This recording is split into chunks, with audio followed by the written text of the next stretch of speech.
एकदा स्वामी समर्थ महाराजांना एका भक्ताने विचारले की महाराज भगवंत कुठे आहे हो? तेव्हा स्वामी समर्थ महाराज म्हणाले, अहो भगवंत प्रत्येकाच्या हृदयात आहे. प्रत्येकाच्या हृदयात असलेला भगवंत दिसेल कधी?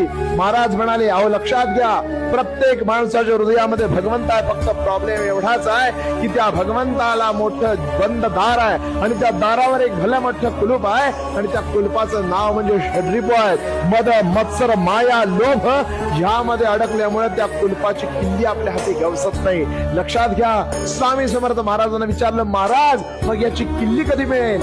महाराज म्हणाले, त्याची किल्ली फक्त एकच आहे. ती किल्ली म्हणजे नाम.